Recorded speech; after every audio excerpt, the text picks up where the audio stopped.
Vasudevaya. Om Namo Bhagavate Vasudevaya. Om Namo Bhagavate Vasudevaya. Narayanam Namaskritya Naram Chaiva Narottamam Devim Saraswatim Vyasam Tato Jayam Mudiraye. Nashtaprayeshu abhadreshu nityam bhagavata sevaya bhagavati uttama sloke bhaktir bhavati naishiti. So this is continuing a Bhagavatam Seva, 10th canto, first chapter, verse number 33 and 34 by His Divine Grace, A.C. Bhaktivedanta Swami Jagat Guru Prabhupada. Jai Shri Prabhupada ki jai. Maharaj Shri Prabhupada ki jai.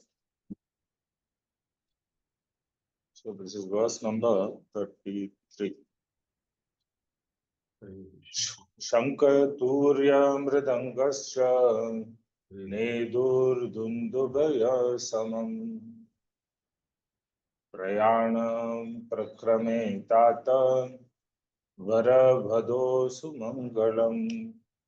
Shankaturiya mridangasya nedurdundubaya samam prayana prakrame tata varabhado sumangalam. Shankaturiya mridangasya nedurdundubhaya samam prayana prakrame tata varabhadho sumangalam.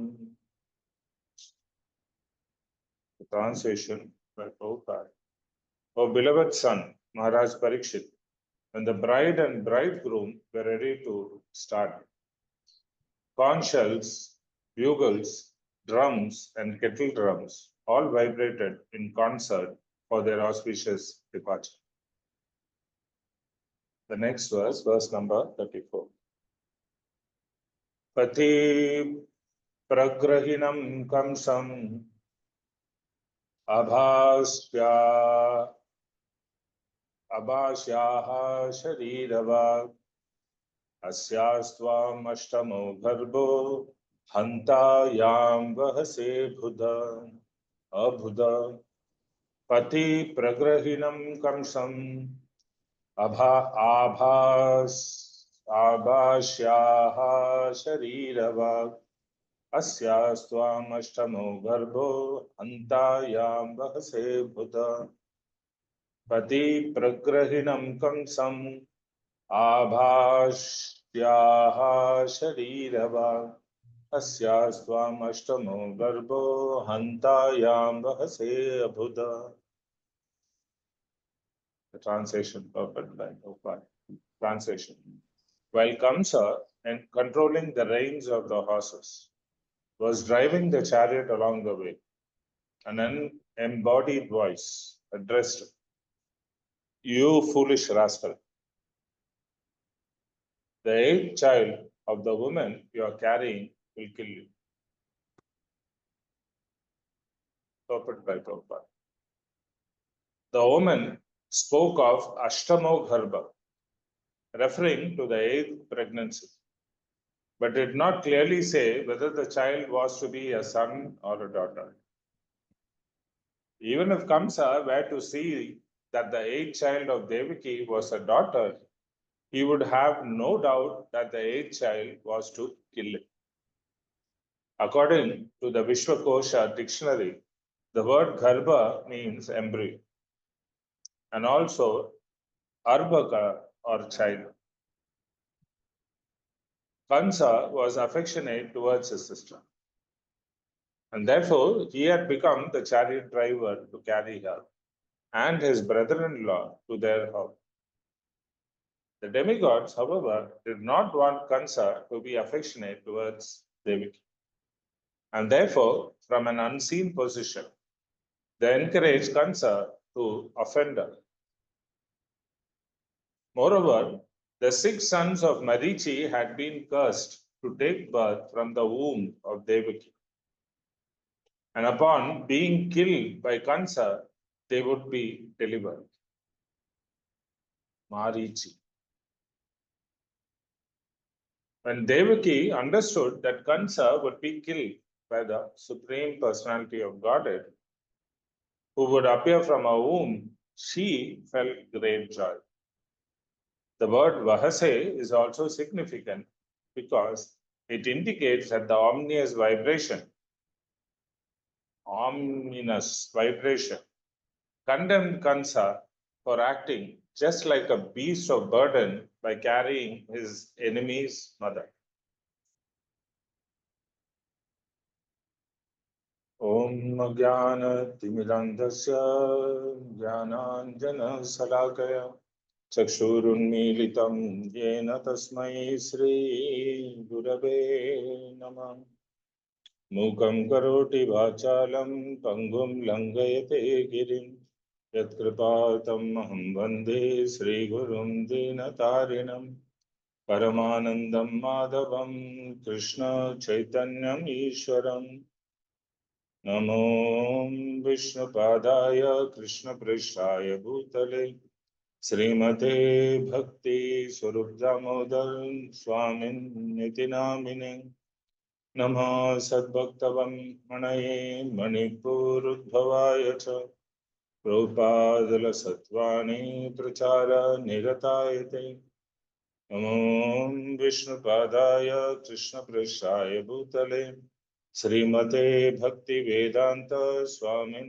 Niti Namine Namaste Saraswate Deve Gauravani Pracharini Nirvisesha Shunyavadi Pashyatadeshatharini Sri Krishna Chaitanya Prabhu Nityananda Sri Advaita Gadadhara Srivasadi Gaura Bhakta Vrinda Vancha Kalpatarurvyasya Kripa Sindhubhya eva cha Patitanam Pavanebhyo Vaishnavebhyo Namo Namo Hare Krishna Krishna Krishna Hare Hare Hare Rama Rama Rama Hare Hare Nama Sankirtanam Dyasya Sarva Papa Pranashanam Pranamo Dukkha Shamanastam Namami Harim Param Sansara Sagare Magnam Dinam Mam Karunanide Karmagrahya Grihitangam Mamuddhara Bhavarnavad Srimad Bhagavatam Akyoyam Pratyaksha Krishna Evahi Svikritosi Mayanata Mukyartam Bhavasagare Hare Hare Nam Eva Kevalam Kalo Naseva Gataranyata Namo Mahavadanyaya Krishna Prem Pradayate Krishnaya Krishna Chaitanya Namne Gauratrishe Namah Vandeham Sri Gurun Sri Yutapatakamalam Sri Gurun Vaishnavamscha Sri Rupam Sagrajatam Sahagana Raghunatanvitam Tam Sajivam Sadvaitam Savadutam Parijana Sahitam Sri Krishna Chaitanya Devam Shri Radha Krishna Padam Sahagana Lalita Shri Vishakanvitam Shri. So these two verses of the Bhagavatam, 10th chapter, we are seeing how our Devaki Mata and Vasudev, they are both getting married. And Kamsa, who is the king of the Bhoja dynasty, a very powerful king, he is taking his sister Devaki along with the brother-in-law in a chariot with great jubilation and with all fanfare. He's saying along with because it's a king's daughter, she is a princess, so naturally it will be a very grand marriage. Nowadays we can see how all these wealthy people, they are spending crores of rupees to different settings, different locations, just to get married. So you can imagine during those times how much they must have, arrangement must have been made. Generally, Vedic marriage means it is a once in a lifetime thing. So people, they used to spend a lot of money for that, so that both the parties, from the bride side and the bridegroom side, both of them are happy and satisfied.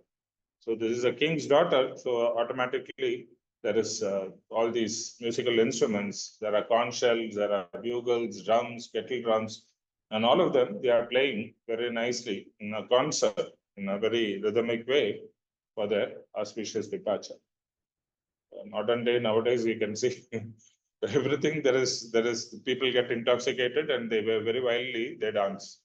So whether it is for birth, whether it is for marriage, whether it is for death ceremony, and the music, it kind of irritates your ears. It's not something auspicious. It's not something very sweet and rhythmic melodic.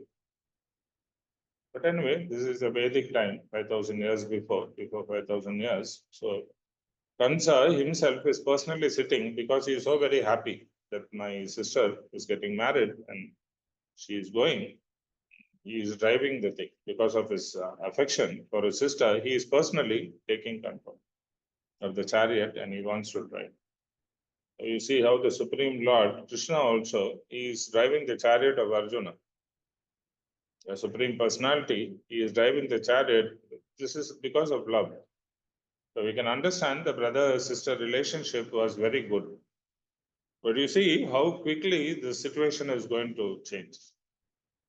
That we will see. Further down the line, the so-called affection we have in the material world, how quickly it can change. Because this kind of love and affection that we have on the material sphere, everything is conditioned. There are so many conditions, and then maybe, I will have some affection for this person. It is not unconditioned love. So Kansa is taking his sister, and while he is controlling the reins of the horses and he is driving the chariot along the path, with all this fanfare, all of a sudden, one unembodied voice is addressing and saying, "You foolish rascal, the eighth child of the woman you are carrying will kill you." So there's only one woman on the chariot, and that woman is his own sister, Devaki. And this voice is proclaiming that this sister's eighth child, this will kill you. And Prabhupada very nicely is explaining in the purport that voice only mentioned child. It didn't say whether it is a male child or female child. That is one thing. And later on, we see in the pastime how Narad Muni comes and he will say, because those days people used to have a lot of children. So whether from the first is the eighth child or whether from the last it is the eighth child, how will you know? This is how Narad Muni proposed to Kansa when he met him later on. Otherwise, Kansa was not killing the first few children. The children who were born, the first 6 children, Kansa, he didn't kill actually. But when Narad Muni stepped in the scene and he said something like this, so immediately Kansa, he became afraid. People, they try to protect their lives. Even if it is a small cockroach, when you're trying to kill it, that fellow will try to run away. Mrityu Bhayam, we say. The fear of death is always there. And his own sister's son is going to kill him. So naturally, Kamsa, he started killing all these kids also, the first few 6 children. And the purport Prabhupada is mentioning that moreover, the 6 sons of Marichi had been cursed to take birth from the womb of Devi. So I was just checking on the internet, and it is mentioned in the book Harivamsa, the second Sri Harivamsa, the second chapter of Vishnu Parva.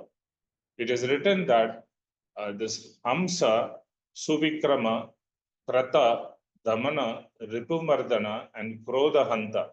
These are the Shadgarbha, or the 6 unborn children. They are all the sons of the demon Kalanemi, actually. So what they did is that they performed very intense austerities to worship the universal grandfather, Brahmaji. And this kind of worship was done without the knowledge of their own grandfather, Hiranyakashipu.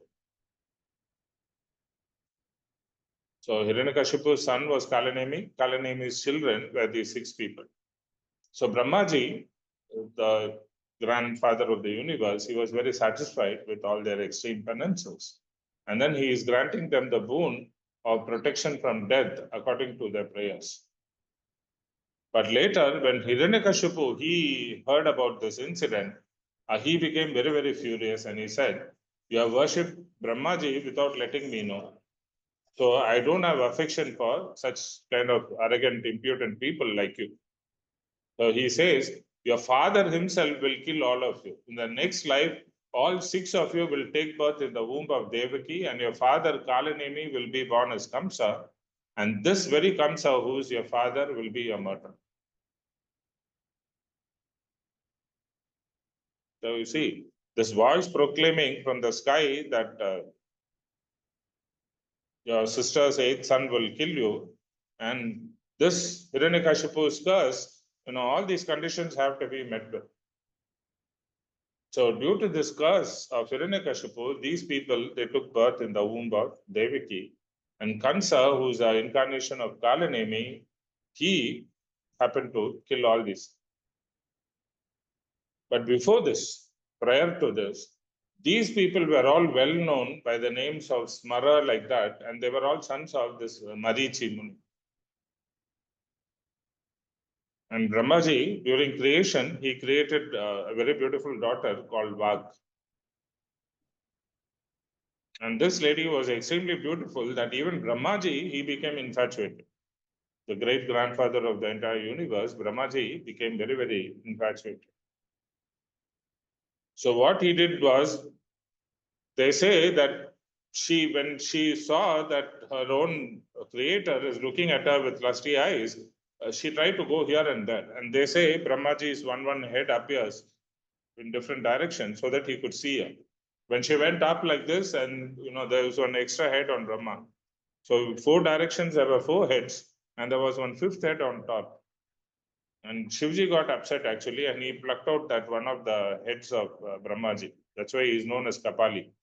And when he came to Varanasi, till the time that the skull was sticking onto his hand, but when he came to Varanasi and he took a dip there in a holy place, then actually that Kapal fell down.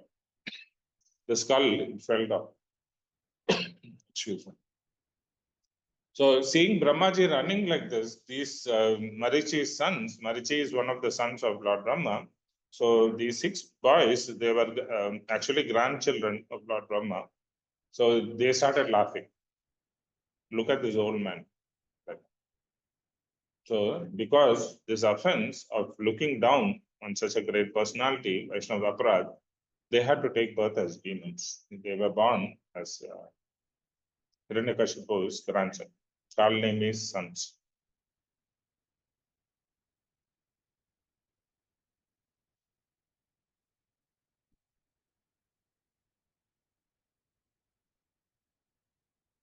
But in the Bhagavatam, 10th canto, 85th chapter, verse 47 to 57, it is mentioned that due to the prayer of Mother Devaki, Lord Balram and Lord Krishna, they brought back 6 dead sons from the Sutala planet where Bali Maharaj was residing. It is mentioned that. So I'll just read the translation to that slok. This means that after going to Sutalpuri, that is Sutala planet, which is the lower planetary system, Atala, Vitala, Sutala, the 3rd one. Krishna told Bali Maharaj, the king of the Daityas, O Lord of the Daityas, during the Manmantra of Swayambhuva, 6 demigod-like sons, born in the womb of Purna Devi, the wife of Maharaj Marichi. Seeing Brahma running after his own daughter, namely Saraswati, it is mentioned in brackets, or Vag Devi, they mocked him, they laughed at him. As a result of this sin, Hiranyakasipu Sakshat Kalanemi Kshetre. They took demoniac birth as the son of Kalanemi, who was the son of Hiranyakasipu. Again, from there, they were forced to take birth in the womb of Devaki through Yogamaya and killed by Kansa. Mother Devaki is mourning for them, considering them to be her own sons. This is the Lord personally talking to Bali Maharaj. Presently, they are residing in your abode. To alleviate her maternal sorrow, I will take them away from this place to meet their mother. Finally, they will go back to the planets of demigods, having been freed from their curse and from lamentation. These 6 sons of Marichi, namely Smara, Udgita, Pariswanga, Patanga, Shudrabhrita, and Grihini will eventually attain the supreme abode by my mercy. So this is directly from the Bhagavatam, but later on down. 10th chapter, what we are reading is a 10th canto, first chapter, but this is 10th canto, 85th chapter. The Lord himself is mentioned. So Maharaj is discussing this sloka he has written. Now, if you go back to the aforementioned incident, a question arises. How is it possible that 6 mundane children could enter the womb of Mother Devaki, who is a personification of pure goodness, Shuddha Sattva, and who gave birth to the Supreme Lord and the embodiment, and she is the embodiment of the greatest potency? How is that possible? So, in this regard, Vishwanath Chakravarti Thakur is referring to a previous incident, and Vishwanath Chakravarti is concluding, although the entire expanse of this material world is situated within Sri Bhagavan, who is a very personification of truth and pure goodness, still this material world is separate in existence. It is not directly connected with it. Similarly, the entrance of the 6 children into the womb of Devaki should also be considered in that manner. And he is quoting what Krishna is saying in the Bhagavad Gita, Matstani sarva bhutani na chaham te shavastita na cha matstani bhutani pashyame yogam aishwaram. This is the Gita, 9th chapter, verse number 4 and 5. All the living beings and material existence are situated in me, Krishna is saying, the personification, the supreme consciousness. But I am not situated in them. Again, all the living beings and material existence are not situated in my pure personal form, Shuddha Swarupa. Everything is situated under the influence of my illusory energy. This is because of my inconceivable mystic opulence, Yoga Maishwara. Opulence that the Lord has. So, although he can be everywhere, but his part and parcels, they cannot be everywhere. It's not possible. And further, in the commentary, Vishwanath Chakravarti Thakur is saying, it cannot be harmonized by the intelligence of ordinary jivas. To display the fullness and completeness of bhakti, all these inconceivable pastimes of Bhagavan, Sri Bhagavan, are being manifested. Therefore, the real significance of this is the symptoms of devotion, such as Shravan, Kirtan, etc., they all reside within the devotees. Within that womb, based on its fruitive results, are the 6 desires of material enjoyment that are its companions, the 5 knowledge-acquiring senses and mental faculty. So all these will drag us into the dark well of material life. When such fear arises in the heart of a devotee, the desire for material enjoyment will be vanquished in fact. Then the glories of the Lord, namely the devotional cultivation of hearing and chanting, will attain immense maturity. Only at that stage of mature devotion will Bhagavan appear along with his form, his qualities, his pastimes, everything will appear.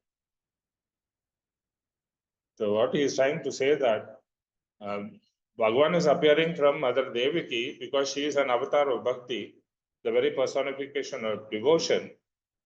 But because the Shruti is saying Bhayat Kamsa, the fear within Kamsa, Kamsa is a personification of fearfulness, fear. So Kamsa is like the avatar of fear, Bhaya. And we say in spiritual life, the very first quality is Abhayam. You should not be fearful. What is there to be fearful? You are not going to die. Your body will perish anyway. So there is nothing to actually fear. So he's saying he is a Kamsa's avatar of fear.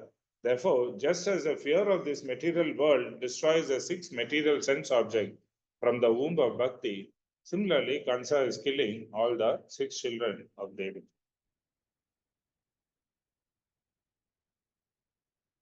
So when all these things, these material desires are vanquished, then the mature devotional process will actually manifest. This is what is being said.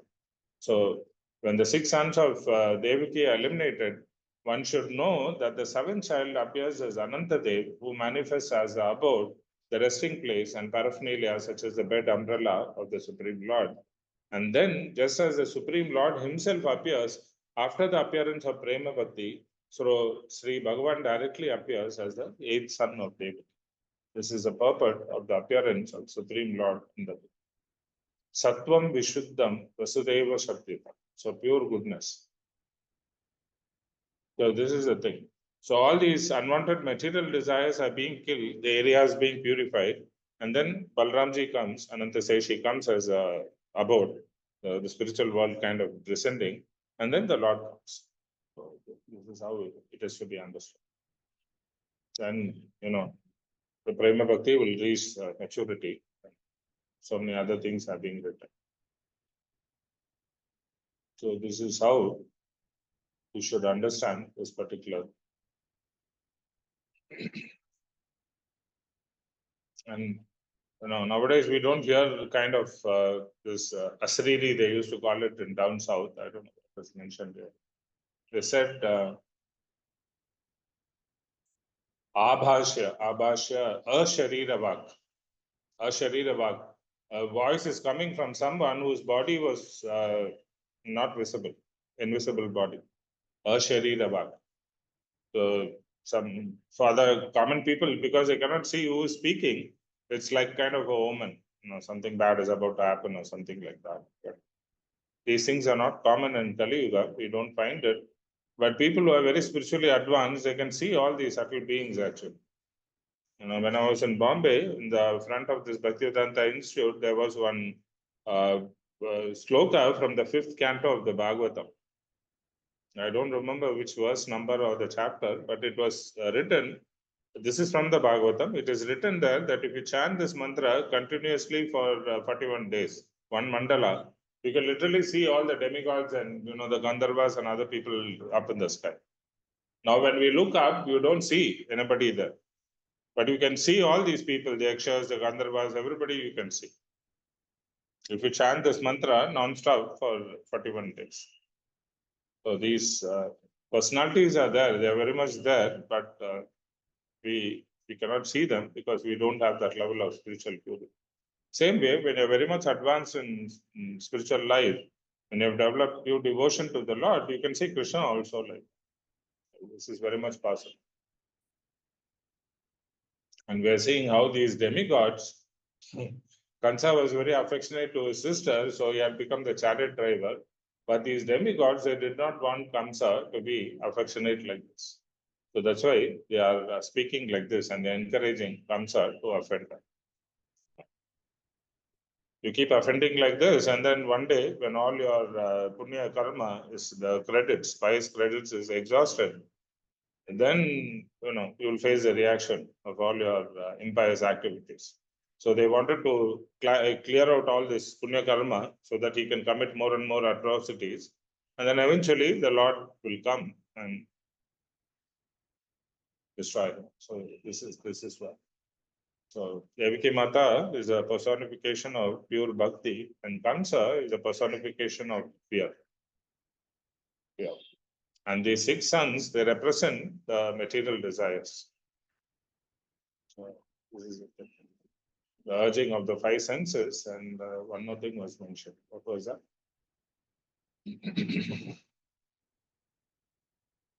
Yeah, the 5 knowledge acquiring senses and the mental faculty. So these are the 6 desires of material enjoyment. And whatever we are receiving through the senses, and also this mental faculty, which is ruminating over all these knowledge, the data that we are collecting through the senses.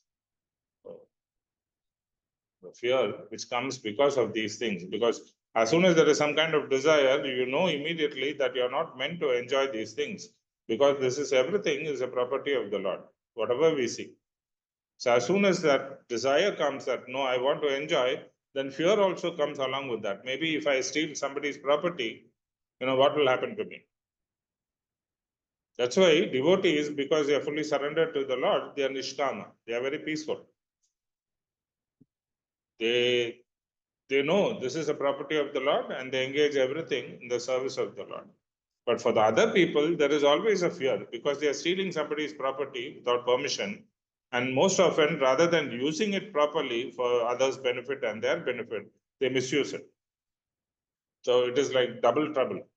Twice they make the mistake. Once they're stealing others' things without permission, and then they misuse it, causing harm to others. So when these things are going on, there is no question of advancing in spiritual life. So that's why the idea is that one should try to somehow dovetail all his desires in the service of the Lord and his devotees, and thereby become purified so that the Lord can manifest in our heart, like the Lord is manifesting within the womb of Devaki. Thank you very much.